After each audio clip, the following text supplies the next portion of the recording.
सोचो आप 12,000 फीट की हाइट पर हो। हर तरफ सिर्फ बर्फ है। कोई पेड़ नहीं, कोई जानवर नहीं, कोई आवाज़ नहीं। आपके पास खाना खत्म हो चुका है, पीने तक को पानी नहीं है, ना कोई मोबाइल फ़ोन है। और फिर एक दिन आपको पता चलता है कि दुनिया ने आपको डेड डिक्लेयर कर दिया है। इस मोमेंट पर आप जिंदा रहने के लिए क्या करोगे? आज हम बात करेंगे एक ऐसे इंसिडेंट की जहां भूख ने इंसान से वो करवा दिया जो सोचा भी नहीं जा सकता।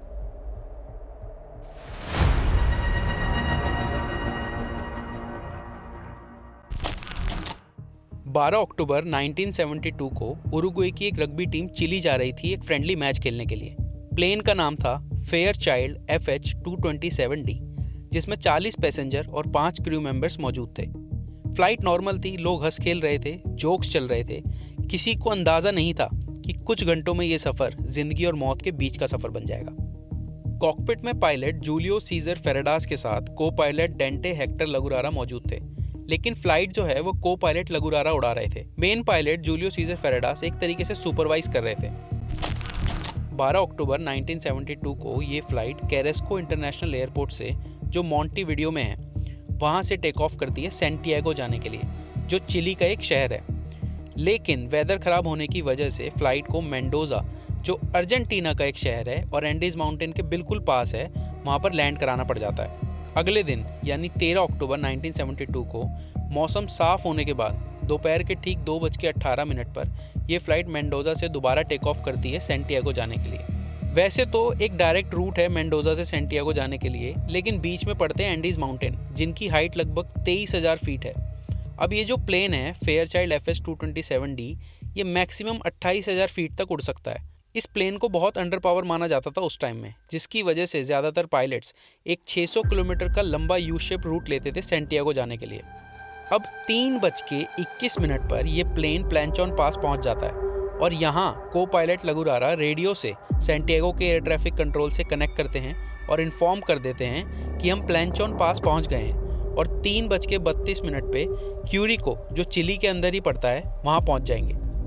ठीक 3 मिनट बाद यानी 3:24 पर को पायलट ATC से दोबारा रेडियो से कनेक्ट करता है और कहता है हम क्यूरिको में पहुंच गए हैं और नॉर्थ की तरफ हम टर्न ले रहे हैं और थोड़ी ही देर में हम सैंटियागो पहुंचने वाले हैं, हमें लैंड करने की परमिशन दे दो। जैसे ये बात एयर ट्रैफिक कंट्रोलर को पता चलती है, वो हैरान हो जाता है, क्योंकि प्लेंचॉन पास से क्यूरिको लगभग 11 मिनट की दूरी पर है और को पायलट सिर्फ 3 मिनट बाद ही कह रहा है कि प्लेन चिली के क्यूरिको में पहुँच गया है। लेकिन एयर ट्रैफिक कंट्रोलर इस बात को इग्नोर कर देता है और कह देता है कि प्लेन की हाइट को आप रिड्यूस करो, यानी 10,000 फीट पर ले आओ और हम लैंडिंग की परमिशन आपको दे रहे हैं। इस एक गलती की वजह से सारे मासूम पैसेंजर्स की जान खतरे में आ जाती है। प्लेन क्यूरिको पहुंचा ही नहीं था, वो प्लेंचॉन पास पर ही था, लेकिन को पायलट को लगा कि क्यूरिको पहुंच गए हैं और मेन पायलट से भी ये चीज़ इग्नोर हो जाती है।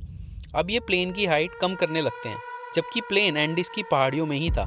क्लाउड्स की वजह से पता नहीं चल पाता कि नीचे एंडीज के माउंटेन है। अब जैसे जैसे प्लेन की हाइट कम हो रही थी, प्लेन एक ऐसे एरिया में चला जाता है जहां एयर प्रेशर बहुत कम होता है, जिसे टेक्निकल टर्म्स में एयर पॉकेट कहते हैं, जिसकी वजह से बहुत ज़्यादा टर्बुलेंस हो जाता है प्लेन के अंदर। पैसेंजर्स बहुत ज़्यादा पैनिक कर जाते हैं। इस टर्बुलेंस से को पायलट घबराकर प्लेन को ऊपर ले जाने की कोशिश करता है, लेकिन प्लेन और नीचे आ जाता है, जिससे प्लेन का राइट विंग एक माउंटेन से टकराकर टूट जाता है। उसके बाद दूसरा विंग भी टूट जाता है और बचा हुआ प्लेन 350 किलोमीटर पर आवर की स्पीड से ज़मीन पर आकर गिरता है।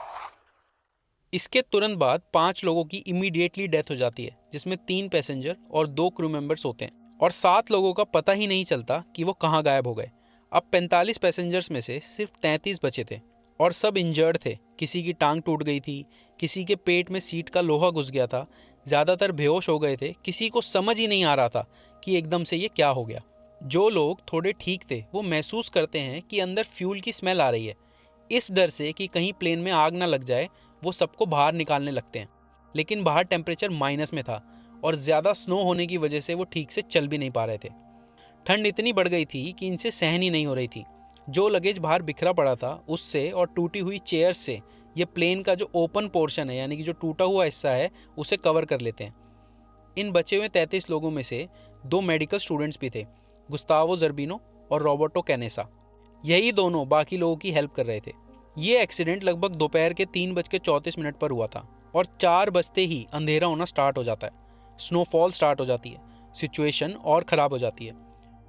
ये जो प्लेन था फेयरचाइल्ड FH-227D, इसमें 33 लोगों के लिए बहुत कम जगह बची थी, क्योंकि एक तो ये प्लेन वैसे ही बहुत छोटा था, 54 सीटर प्लेन था और ऊपर से आधा टूट चुका था। तो पैसेंजर्स के लिए उन टूटी हुई चेयर्स और लगेज के बीच में रहना बहुत डिफ़िकल्ट हो रहा था। जैसे जैसे जो थोड़े ठीक लोग थे वो जगह बनाते हैं और रात गुजारते हैं इस होप में कि रात रात की तो बात है, अगले दिन रेस्क्यू टीम आ ही जाएगी। रात को एक पैसेंजर के दिमाग में ये भी आता है कि कॉकपिट में रेडियो होता है, अगर हम सिग्नल किसी तरीके से पहुंचा दें तो रेस्क्यू टीम जल्दी आ जाएगी। जैसे तैसे वो कॉकपिट में जाता है, उसे चीखों की आवाज़ आने लगती है। दरअसल प्लेन क्रैश होने के बाद जो इम्पैक्ट था वो इतना पावरफुल था कि कॉकपिट के इंस्ट्रूमेंट्स पायलट और को पायलट की बॉडी में घुस चुके थे, जिसकी वजह से मेन पायलट फेरेडास की on the spot he death हो जाती है, लेकिन जो को पायलट होता है वो अभी भी जिंदा होता है। ये जो पैसेंजर है ये उसकी हेल्प करने की कोशिश करता है, लेकिन हेल्प करते करते वो को पायलट और तेज तेज चीखने लगता है, चिल्लाने लगता है। वो इतना तक कह देता है कि ये राइट साइड में मेरा बैग पड़ा है, इसे उठाओ, इसमें एक पिस्टल पड़ी है और प्लीज़ मुझे गोली मार दो। लेकिन पैसेंजर की अंतरात्मा ये अलाउ नहीं करती और वो को पायलट को उसी कंडीशन में छोड़कर वापस आ जाता है अपने साथियों के पास। और वापस आकर ताकि उनका हौसला न टूटे और एक हिम्मत बंधी रहे, वो झूठ बोल देता है कि उसकी रेडियो पर बात हो गई है और हेल्प जल्दी ही आने वाली है। लेकिन हकीकत में रेडियो ख़राब हो चुका था। जैसे तैसे वो तूफ़ानी बर्फीली रात ये लोग गुजार तो लेते हैं, लेकिन सुबह होते ही इन्हें पता चलता है कि 5 लोगों की और डेथ हो गई है ठंड की वजह से। अब जो बाकी 28 पैसेंजर्स थे वो मरे हुए लोगों को बाहर निकाल लेते हैं। पूरा दिन और रात निकल जाता है, कोई रेस्क्यू टीम नहीं आती। रेस्क्यू टीम के ना आने पर इन लोगों ने तय किया कि पता नहीं और कितने दिन लग जाएं हेल्प आने में, तो जितना भी खाना पड़ा है और वाइन पड़ी है इसको हम इकट्ठा कर लेते हैं। बेसिकली 3 बॉटल वाइन ही बची थी उनके पास, थोड़ी सी विस्की थी और सिर्फ 8 चॉकलेट्स बची थी। पूरे दिन में वो सिर्फ 1 ढक्कन वाइन के साथ 1 पीस ऑफ चॉकलेट खा रहे थे। पानी का नामो निशान नहीं था। जैसे तैसे बर्फ को पिघलाकर वो लोग काम चला रहे थे। रेस्क्यू ऑपरेशन चल रहा था, लेकिन चारों तरफ बर्फ थी और प्लेन भी वाइट कलर का था, जिसकी वजह से रेस्क्यू हेलीकॉप्टर्स और प्लेन्स ढूंढ ही नहीं पा रहे थे। इन सब के चलते ये पैसेंजर्स डिसाइड करते हैं कि जो फीमेल पैसेंजर्स के बैग हैं उसमें से लिपस्टिक लेकर प्लेन के ऊपर SOS लिख देंगे ताकि रेस्क्यू टीम उन्हें इजीली स्पॉट कर ले। लेकिन जितनी लिपस्टिक और नेल पेंट था उससे सिर्फ आधा ही S बन पाता है, पूरा SOS नहीं लिख पाते वो लोग। अब रेस्क्यू टीम ये मान लेती है कि इतनी ख़राब कंडीशन में, इतने ख़राब वेदर में कौन ही बचा होगा। ये सर्च ऑपरेशन कर तो रहे थे लेकिन सीरियसली नहीं ले रहे थे। थोड़े दिन और इंतज़ार करते करते निकल जाते हैं। आसपास ना कोई पेड़ था ना कोई जानवर था, सिर्फ बिखरी हुई लाशें पड़ी थी। 21 अक्टूबर यानी क्रैश के 8 दिन बाद पैसेंजर्स की वाइन और चॉकलेट सब खत्म हो रहे थे और इतने वीक हो चुके थे पैसेंजर्स कि अब चलना भी मुश्किल था इनके लिए। भूख और कमज़ोरी से नैंडो परेडो जो रग्बी टीम का एक प्लेयर था, उसकी बहन की भी डेथ हो जाती है। अब सिर्फ 27 लोग बचे थे प्लेन के अंदर। भूख अब बर्दाश्त से बाहर हो चुकी थी। कोई लेदर का जूता चबा रहा था तो कोई सीट का कवर खा रहा था। अब इन 27 लोगों में से एक टेक्नीशियन भी होता है, मोनको सबेला नाम होता है उसका, जो कोशिश करता है कि अगर मैं किसी तरीके से रेडियो ठीक कर दूं तो कांटेक्ट हो सकता है। जैसे तैसे वो रेडियो ठीक कर भी लेता है, लेकिन पूरे सिग्नल ना होने की वजह से कांटेक्ट नहीं हो पाता। बट एक अनाउंसमेंट समहाउ उसे सुनाई दे जाती है कि रेस्क्यू ऑपरेशन बंद हो चुका है। वो सब लोगों को इकट्ठा करता है और बताता है कि रेस्क्यू ऑपरेशन बंद हो गया है। इस न्यूज़ के बाद इन 27 लोगों में क्लैरिटी आ जाती है कि अब जो करना है हमें ही करना है, कोई नहीं आने वाला। जो 2 मेडिकल स्टूडेंट्स थे वो कहते हैं कि खाना ऑलमोस्ट ख़त्म हो गया है, हमें कुछ ना कुछ करना पड़ेगा वरना कुछ ही दिनों में हम सब मर जाएंगे। वो एक ऐसी चीज़ सजेस्ट करते हैं जो अभी तक किसी ने सोची भी नहीं थी। वो कहते हैं जो डेड बॉडीज़ बाहर पड़ी हैं हमें उनको खाना पड़ेगा। अगर थोड़ी सी भी देर की तो हमारे शरीर में इतनी भी जान नहीं बचेगी कि हम उन डेड बॉडीज़ तक जा पाएँ, उन्हें काट पाएँ और खा सकें। जैसे ही बाकी पैसेंजर्स ये सुनते हैं वो गुस्सा हो जाते हैं, क्योंकि उन डेड बॉडीज़ में से कोई किसी का दोस्त था, कोई किसी की माँ थी, कोई किसी की बहन थी। अब डेट हो चुकी थी 29 अक्टूबर, 16 दिन बीत गए थे। वो कहते हैं ना, मुसीबत आती है तो चारों ओर से आती है। एक एवलांच आता है और सब तबाह कर देता है, जिसकी वजह से 8 लोग और मर जाते हैं। अब सिर्फ 19 लोग बचे थे जो ठीक से चल भी नहीं पा रहे थे। इनका वजन 30 से 40 किलो कम हो गया था। एक पैसेंजर उनमें से थोड़ी हिम्मत करता है, एक कांच का टुकड़ा उठाता है, डेड बॉडी की तरफ बाहर जाता है और उसे काटने लग जाता है। और मांस के टुकड़ों को प्लेन की छत पर सूखने के लिए रख देता है। और सूखने के बाद एक टुकड़ा वो उठाता है, उसे चबाता नहीं है, सीधा निगल लेता है। लेकिन अब भी कुछ लोग ऐसा करने से कतराते हैं, जिसके चलते कुछ दिन और बीत जाते हैं और 3 लोगों की और जान चली जाती है। अब सिर्फ 16 लोग बचते हैं। ये सब देखते हुए जो लोग नहीं भी खा रहे थे वो भी डेड बॉडी खाना स्टार्ट कर देते हैं और आपस में ये भी डिसाइड करते हैं कि अगर उनमें से किसी और की डेथ हो जाती है तो बाकी लोग उसे खा सकते हैं। ये सब लोग आपस में डिसाइड करते हैं कि हाथ पर हाथ रखकर बैठने से कुछ नहीं होगा, हमें मदद ढूंढनी ही पड़ेगी। उन 16 लोगों में से 3 लोग, रॉबर्टो कैनेसो, नैंडो पराडो और एंटोनियो विजेंटिन, जो बाकी के मुकाबले कम वीक थे, वो डिसाइड करते हैं कि वेस्ट साइड में जो पहाड़ है, अगर इसे हम पार कर लेते हैं तो शायद कुछ हो सकता है। लेकिन मौसम ख़राब होने के चलते वो इस प्लान को एग्जीक्यूट नहीं कर पाते और सब मिलकर डिसाइड करते हैं कि दिसंबर के अंदर मौसम ठीक हो जाएगा, तब हम लोग वहाँ पर जाएंगे। ये लोग वेट करते हैं, तब तक रेगुलरली अपनी बॉडी को मजबूत करते हैं, रेगुलरली एक्सरसाइज करते हैं ताकि चढ़ाई करने में आसानी हो, और पूरी ट्रेनिंग भी करते हैं। जो डेड बॉडी बाहर पड़ी थी उनके कपड़े ये लेते हैं और लेयरिंग कर लेते हैं। जूतों के अंदर जो टूटी हुई कुर्सियाँ थी उनकी रुई डाल लेते हैं और एक डिब्बे के अंदर मांस के टुकड़े और कुछ चॉकलेट्स रख लेते हैं और 12 दिसंबर को चढ़ाई स्टार्ट कर देते हैं। 3 दिनों तक चढ़ाई करने के बाद इन्हें रियलाइज़ होता है कि ये जो खाना है ये सफिशिएंट नहीं है 3 लोगों के लिए। अगर ऐसे ही कम खाने के साथ ये कंटिन्यू करते हैं तो इनमें से कोई ना कोई पक्का मर जाएगा।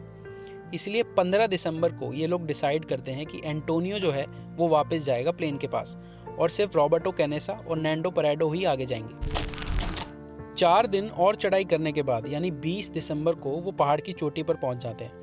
अंदर से उनको डर भी लग रहा होता है कि अगर अब यहाँ पर कुछ नहीं मिला, क्योंकि जो खाना है वो ख़त्म हो चुका है, बॉडी में जान नहीं है, तो इन लोगों को मरना ही पड़ेगा। लेकिन एक चमत्कार होता है। जैसे ही वो चोटी पर पहुँचते हैं उन्हें दिखती है सामने एक बहुत बड़ी नदी, हरे भरे पेड़ पौधे और पहाड़। वो खुशी से एक दूसरे के गले लगते हैं और रोने लगते हैं।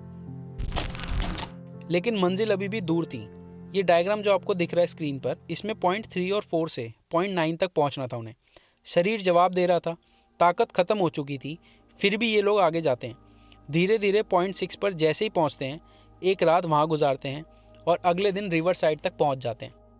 जो रिवर थी वो बहुत चौड़ी थी, मतलब उसे पार नहीं कर सकते थे ये लोग। रिवर के किनारे ये लोग बैठ जाते हैं। तभी दूसरी तरफ उन्हें एक आदमी घोड़े पर जाता हुआ दिखता है। ये लोग उससे बोलने की कोशिश करते हैं, लेकिन जो पानी बह रहा था उसकी आवाज़ इतनी ज़्यादा थी कि इन दोनों की आवाज़ वहाँ तक नहीं पहुँच पाती। लेकिन इशारा करके ये लोग उस आदमी के नोटिस में आ जाते हैं। वो आदमी जाते जाते उनसे एक शब्द कह जाता है, कल, यानी टुमारो। इसको ये दोनों सुन लेते हैं और पूरी रात इंतज़ार करते हैं सुबह होने का। अगली सुबह वो आदमी आता है और एक पत्थर में लपेट के कागज़ इनकी तरफ फेंकता है। उस कागज़ पर लिखा था, तुम्हें क्या चाहिए। और इधर से ये लोग उस पर लिखते हैं कि हम उस प्लेन से आए हैं जो पहाड़ों में गिर गया था, और उसकी तरफ वापस फेंक देते हैं। मैसेज पढ़ने के बाद वो आदमी सारी चीज़ें समझ जाता है और तुरंत लोकल अथॉरिटीज़ को अलर्ट कर देता है। उसके बाद इन दोनों को रेस्क्यू कर लिया जाता है। ये पूरी अपनी आपबीती बताते हैं और ये भी बताते हैं कि 14 लोग अभी भी जिंदा हैं। 22 दिसंबर को रेडियो पर एक न्यूज़ आती है कि प्लेन क्रैश के सर्वाइवर्स मिल गए हैं। न्यूज़ सुनते ही वो 14 लोग खुशी से रोने लगते हैं। लोकल अथॉरिटीज़ और मिलिट्री मिलकर 2 हेलीकॉप्टर्स तैयार करती हैं और इन दोनों को, जो हॉस्पिटल में एडमिट थे, इनसे उन 14 सर्वाइवर की लोकेशन पूछती है। लेकिन ये लोग बिना देरी किए खुद हेलीकॉप्टर में बैठ के वहाँ तक इनको ले जाते हैं और फाइनली वो 14 लोग भी बच जाते हैं।